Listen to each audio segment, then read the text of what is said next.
4-6 बालक हों तो एक विदेश भी भेज दो, कोई बात नहीं, एक फौज में भेज दो, एक घर में गौ सेवा माता पिता की सेवा के लिए रखो, एक को कम से कम बाबा जी बना दो।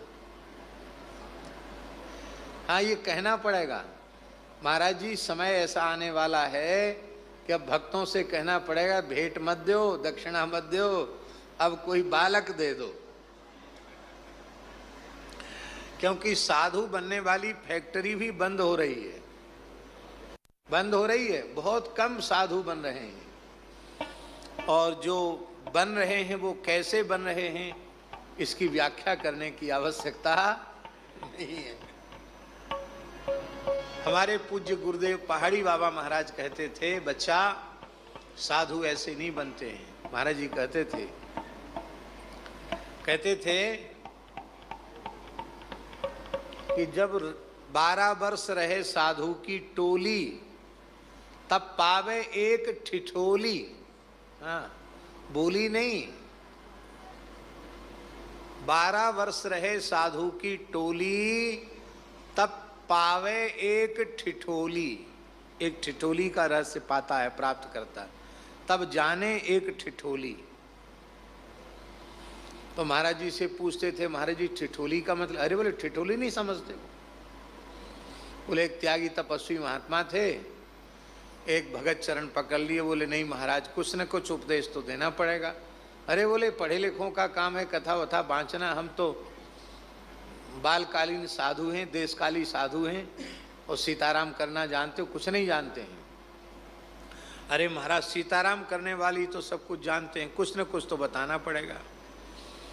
मेरी बड़ी श्रद्धा है आपके चरणों में, कुछ न कुछ उपदेश तो देना पड़ेगा।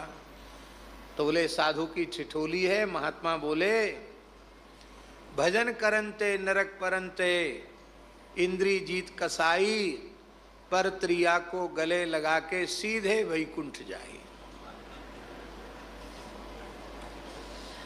अरे महाराज हम तो बड़ी श्रद्धा रखते थे आपके चरणों में, कैसा दिव्य भव्य आपका स्वरूप, कितनी बड़ी बड़ी जटाएं आपकी हैं, अखंड भस्म रमा रखी है आपने। हमारे पूज्य बाबा भी कुछ समय इस वेश में थे, वो भी एक फक्कड़ी का अलग आनंद है। तो आप इतनी ऐसी हल्की बात कहते हैं। भाग आया, चला आया, तब किसी महात्मा ने कहा सिद्ध संत हैं, कुछ दिन और सेवा करो। फिर सेवा में आ गया। महाराज बताना पड़ेगा, बहुत शंका घुस गई मन में, आपने क्या उपदेश दिया। महात्मा को दया आ गई, हंसने लगे। अरे बोले सीधा साधा अर्थ है, भजन करंते नरक परंते, जो भजन करते हैं वो नरक से पार उतर जाते हैं, और जो इंद्रियों को कस लेते हैं उन्हीं का नाम इंद्रिजीत है। इंद्रिजीत कसाई। और पर त्रिया माने परब्रह्म की त्रिया भगवती लक्ष्मी तुलसी माता, उनकी कंठी गले लगाकर सीधे वैकुंठ जाई। अब देखो अर्थ तो सुनने में बड़ा अटपटा लगा, लेकिन भजन करंते करंती, अब ये संस्कृत भाषा मत घुसेड़ना इसमें, साधु सा ही संस्कृत है। भजन करंते, जो भजन करते हैं, नरक परंते, नरक से पार उतर जाते हैं।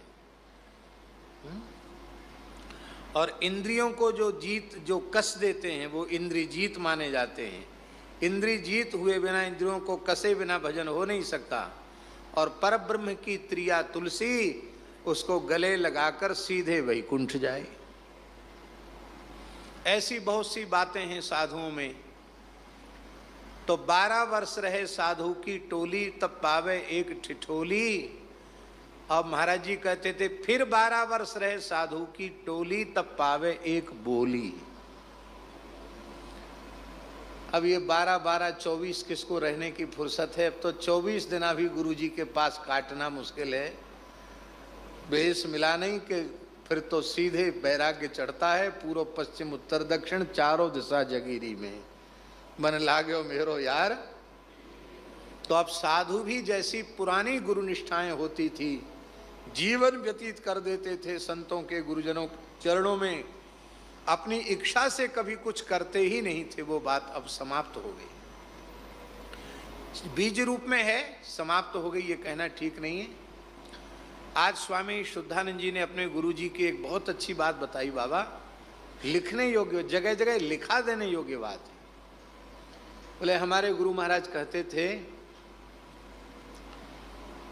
जो सहेगा वो रहेगा और जो रहेगा वो पाएगा। कितनी बढ़िया बात है।